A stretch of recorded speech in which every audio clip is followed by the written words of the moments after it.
मेरी जो ज़र्फ़ है उसने मुझे कहा है कि मैं डॉक्टर यास्मीन राशिद को जो सा है वो सपोर्ट भी करूं और उसको वोट भी करूं। इस वक्त कोई पार्टी ऐसी नहीं है जिसको सपोर्ट किया जाए, क्योंकि इस काबिल ही नहीं है ये सब। ये सियासतदान गंदे लोग हैं सब। हाँ जी, सब के सब। ये उनमें नून लीग भी शामिल है, पीटीआई भी शामिल है। क्या किया मुल्क का बेड़ा करके किया और क्या किया? आपके यहाँ से मेट्रो चल रही है, सड़कें बनी हुई हैं। नुकसान किया ना उसने इस कौम का नुकसान किया, अपना फ़ायदा किया।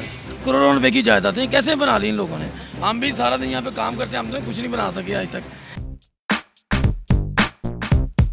अस्सलाम वालेकुम नाज़रीन, आप देख रहे हैं उर्दू पॉइंट्स। मैं हूँ आपका मेज़बान फ़रहान खान। नाज़रीन, इस वक्त हम लाहौर के हल्का NA 125 में मौजूद हैं और ये वो हल्का है जिसमें बाई इलेक्शन में बेगम कुलसूम नवाज़ डॉक्टर यास्मीन राशिद से जीती थी। बड़ा कांटेदार मुकाबला हुआ था और अब जब इलेक्शन 2018 है तो इसमें भी यकीनन बहुत कांटेदार मुकाबले की एक्सपेक्टेशन है, क्योंकि ये हल्का मियां मोहम्मद नवाज शरीफ साहब का आबाई हल्का है, उनके घर का हल्का है।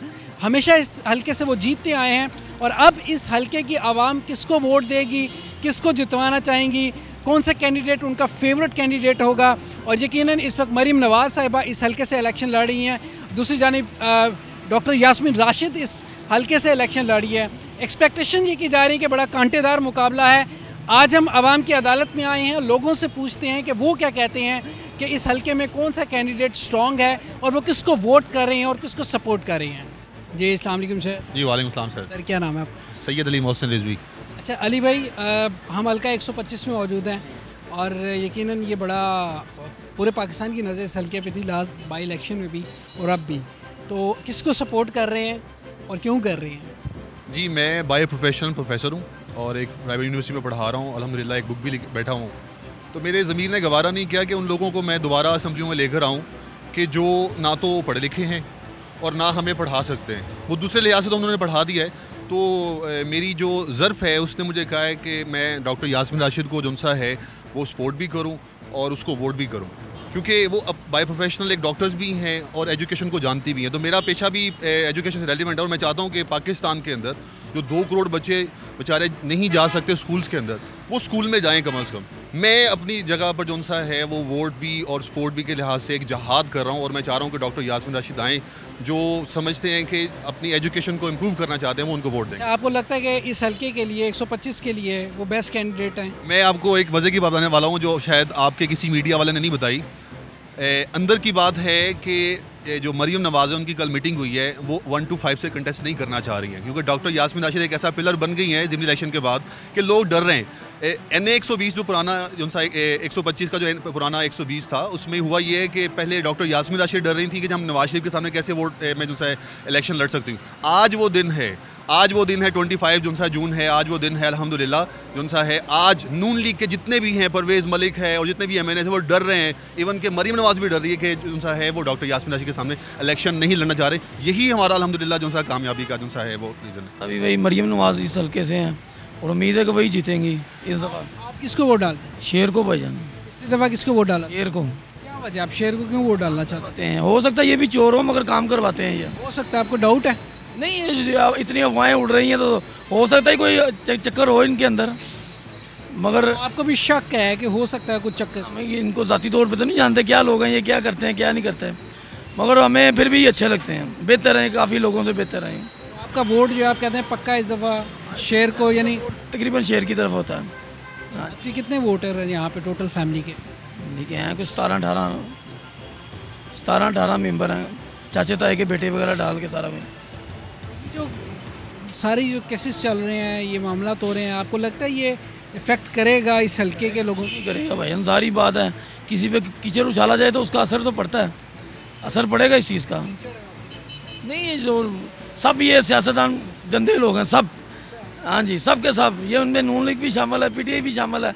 अब देखें शाह महमूद कुरैशी साहब का सुबह मैं देख रहा था टीवी पे कि करोड़ों रुपए की जायदादें कैसे बना ली इन लोगों ने।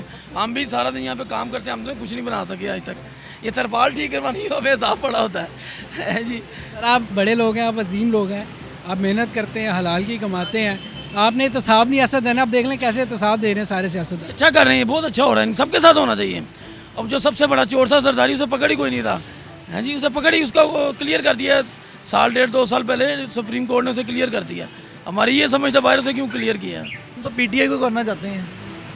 लेकिन हमारा बोर्ड ही उधर का बना हुआ है, उन्होंने सोटीवाल का बनाया हुआ, हम उधर जाते ही नहीं। आपका आईडी कार्ड किधर क्या है? आईडी कार्ड मेरा ये पड़ा हुआ मेरी जेब में। आईडी कार्ड जैन मंदिर का ड्रेस है हमारा सारा, तो बोर्ड भी जैन मंदिर के होने चाहिए ना। क्या वजह है आपका वोट यहाँ पे नहीं है, आपका आईडी कार्ड यहाँ पे? आपने चेक नहीं किया? आपके लोकल नुमाइंदों से कोई बात नहीं की? सर कभी उन्होंने चेक करने आई नहीं, पता ही नहीं किया उन्होंने। हमारे 10 बोर्ड हैं घर के, सारे बोर्ड हमारे सोटीवाल के। अब सोटीवाल जाएगा कौन?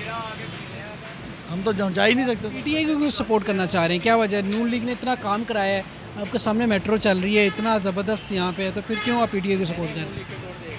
चलें नून लीग को दे देंगे अगर आप कहते तो कोई बात नहीं, लेकिन बोर्ड तो इधर का करें ना पहले वो। इस वक्त कोई पार्टी ऐसी नहीं है जिसको सपोर्ट किया जाए, क्योंकि इस काबिल ही नहीं है ये। नहीं, वजह क्या, आपके सामने हमारी करतूतें आपके सामने है। आप सारा दिन फिरते हैं, मीडिया वाले हैं, आपको हर आदमी जानता है कि नहीं जानता। आपको पता होना चाहिए कि कौन क्या कर रहा है, क्या नहीं कर रहा, किसने क्या किया, किसने क्या नहीं किया, क्या किया मुल्क का बेड़ा गर्क किया और क्या किया। आपके यहाँ से मेट्रो चल रही है, सड़कें बनी हुई हैं। नुकसान किया ना उसने इस कौम का नुकसान किया, अपना फ़ायदा किया। क्या नुकसान किया? उसका सरिया बिका, सीमेंट बिका, कमीशन मिल गई है, और क्या हुआ? पूरी कौम का उसने 2 साल का बेड़ा गर्क किया उसने। 1.25 लाख बंदा रोज़ाना ट्रैवल करता है, गरीब बंदे को मुफ्त, गरीब बंदे को 20 रुपये में। नवाज शरीफ के लिए, ताकि जब इंडिया वाले आएंगे तो सीधा इस पुल के ऊपर आएंगे, उनको नीचे नहीं आना पड़ेगा, सीधा ऊपर से ही आएंगे फिर वो। इसलिए उन्होंने अपने लिए बनाया, हमारे लिए कोई फ़ायदा है? लाहौर में ऑरेंज ट्रेन भी चल रही है, आपके हल्के से गुजरेगी, उसका क्या फ़ायदा जब आदमी भूखे मार रहे हैं, खुदकशियाँ कर रहे हैं? क्या फ़ायदा है? किसको फ़ायदा है? नहीं, कोई फ़ायदा। गरीब हम है ही नहीं। हर एक के पास मोबाइल है, 35,000 रुपये का, 40,000 रुपये का। गरीब कहाँ से हुआ? किसके पास मोबाइल नहीं है? सबके पास है ना 30, 35, 40,000 का, तो वो गरीब तो ना हुआ ना। हाँ, ये कहें कि चाइना ने आपके ऊपर एहसान किया, तो उसने इस कौम को फलूज होने से बचा लिया, हर एक को मोबाइल दे दिया 5 रुपये का। इंशाल्लाह पीटीआई को वोट भी कर रहे हैं, सपोर्ट भी कर रहे हैं। क्या वजह है पीटीआई को क्यों कर रही है? एक तो ये है कि नई पार्टी है, इसको भी नहीं है सर, बड़ी पुरानी हो गई है। नहीं, निस्बतन नहीं है, और बाकी हमारे सामने है। फॉर एग्जांपल के जब परवेज़ मुशर्रफ साहब छोड़ के गए थे तो 34 अरब डॉलर था कर्जा। जब वो गए 9 साल बाद 38 अरब था, 4 अरब का उन्होंने इजाफा किया। जब पीपीपी की हुकूमत आई तो उन्होंने 18 अरब का इजाफा किया, और इस तरह अब तकरीबन 100 अरब के करीब है। तो ये है कि अगर इतने पैसे हमने बैरूनी लिए हैं और फिर हमारी अंदरूनी जो हैं, तो मेरा ख्याल है कि अब पीटीआई को देना चाहिए, उनको चांस एक मिलना चाहिए। चांस एक मिलना चाहिए। वैसे उन्हें केपी में चांस मिले, आपके ख्याल में उन्होंने डिलीवर किया वहाँ मेरा ख्याल है डिलीवर किया, क्योंकि जहाँ से मेरे वहाँ पे दोस्त भी रहते हैं काफ़ी सारे, वो भी कहते हैं अच्छा फीडबैक आता है, निस्बतन अच्छा आता है। क्योंकि अगर वहाँ हॉस्पिटल की देखें, पुलिस की हालत देखें, बाकी इंफ्रास्ट्रक्चर भी उन्होंने इतना नहीं किया जितना करना चाहिए था, लेकिन बाकी कमियाँ हैं आपको महसूस हो हैं, लेकिन ये दूसरों से बेहतर किया। देखें, वोट करना तो एक अलग से इशू है कि हम वोट किसको दे रहे हैं, लेकिन उससे बड़ी चीज़ ये है कि हम वोट पाकिस्तान को कर रहे हैं।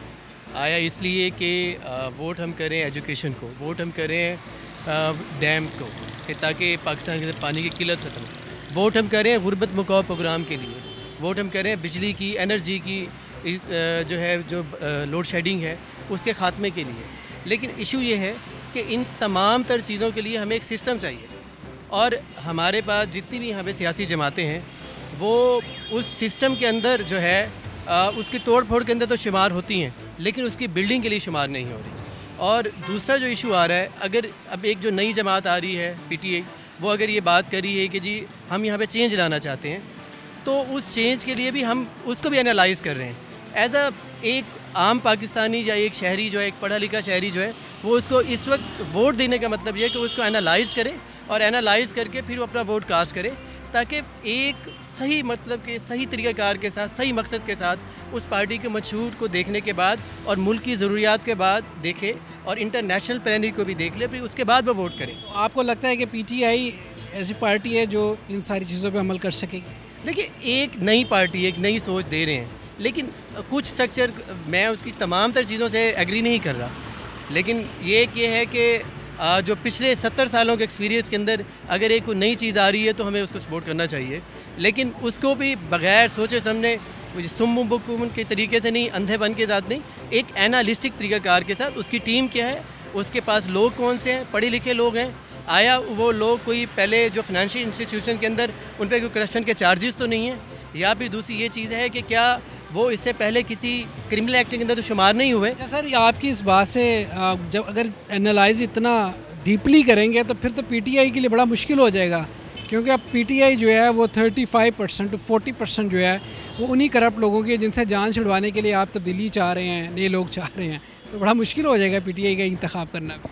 देखिए, अब दो चीज़ें हैं हमारे पास। आप अगर इस पूरे स्ट्रक्चर के अंदर, इस तालाब के अंदर आप खड़े होंगे तो आपको ये नज़र आएगा कि जी सारी मछलियाँ तो गंदी हैं, लेकिन आपको एक चीज़ ये, लेकिन उसके ये है, दूसरी चीज़ ये है कि अब आपको उस जो आपके पास अवेलेबिलिटी है, ये सिस्टम आपको जो चॉइस दे रहा है, जो अवेलेबिलिटी दे रहा है, आप उसमें से बेस्ट चॉइस क्या ले रहे हैं। मतलब यहाँ पे अगर आप पिछले 70 साल की जमातों को ले लें और एक आज की एक 5 साल पुरानी जमात है, अपने आप को वो 16 की एक पीटीआई ये बात करती है कि वो 22 साल से इसके अंदर है और 22 साल को उसने एक एफ़र्ट की है।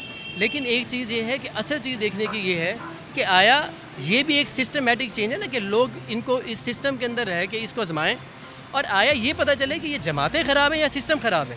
हमें दोनों चीज़ों को आइडेंटिफाई करना पड़ेगा। अगर सिस्टम की ख़राबी है तो फिर सारी जमातें ख़राब होती नज़र आएंगी, पीटीआई भी, ठीक है। और अगर जमातों की वजह से ख़राबी है तो फिर सिस्टम ठीक हो सकते हैं। तो 70 साल से और 200 साल ग़ुलामी के दौर से निकाल के आया ये तो नहीं है कि वो पुराना सिस्टम ही हमारे ऊपर थोपा जा रहा है, क्या उसके पर। और ये अगर बात के नया सिस्टम क्या होगा, चले एक बार इनको मौका देते हैं तो नया सिस्टम ही देख लेते हैं कि नया सिस्टम क्या होगा। तो इसकी बुनियाद पे हम भी बात कर सकते हैं कि अब एक आम बंदा जो है, एक आम पाकिस्तानी, उसको जमातों की बजाय, शख्सियत की बजाय जमातों को देखना चाहिए कि आया ये जमात के अंदर कैपेबिलिटी है, वो जो लोगों के ऊपर, लोगों के अपनी कॉन्स्टिट्यूंसी के अंदर बिरादरी की बुनियाद पे, लोगों की बुनियाद पे, रिश्तेदारी की बुनियाद पे या अपनी महल्लेदारी की बुनियाद पे, रिश्तेदारी की बुनियाद पे, इसकी बुनियाद पे वोट करने की बजाय one cause, vote for Pakistan. जी नाज़रीन, आपने लोगों की गुफ्तगू सुनी। हल्का NA 125 में हम मौजूद हैं, जहाँ पे कांटेदार मुकाबले की एक्सपेक्टेशन है। मरीम नवाज़ साहिबा अब तक की सिचुएशन के मुताबिक इस हल्के से इलेक्शन लड़ रही हैं। डॉक्टर यास्मीन राशि, ये दो ऐसे कैंडिडेट हैं जो बहुत स्ट्रॉन्ग कैंडिडेट यहाँ से नज़र आते हैं। लोगों की आपने राय भी सुनी, यकीनन ये तो वक्त ही बताएगा कौन इस हल्के से जीतता है, कौन पाकिस्तान से जीतता है, कौन सी पार्टी मेजॉरिटी में जाती है, कौन सी पार्टी बरसरे इक़्तिदार आती है। आने वाला वक्त इसका फ़ैसला करेगा। लेकिन वोट ज़रूर कीजिए और वोट करने से पहले अपने ज़मीर से ज़रूर पूछ लीजिए कि जिस कैंडिडेट को, जिस शख्स को आप वोट करने जा रहे हैं, वो आपके लिए, आपके हल्के के लिए, इस आवाम के लिए कितना फ़ायदेमंद है और कितना मुखलिस है, ख़ास तौर पे पाकिस्तान के साथ और इस मुल्क के साथ। मज़ीद वीडियोस के साथ आपकी खिदमत में हाजिर होते रहेंगे। अपने मेज़बान फ़रहान खान को, कैमरामैन मुनीर हुसैन के साथ दीजिएगा इजाज़त। ज़िंदगी ने तबाह की, सांसों ने वफ़ा की। आपसे फिर मुलाकात होगी। टिल देन अल्लाह निगहबान। पाकिस्तान जिंदाबाद।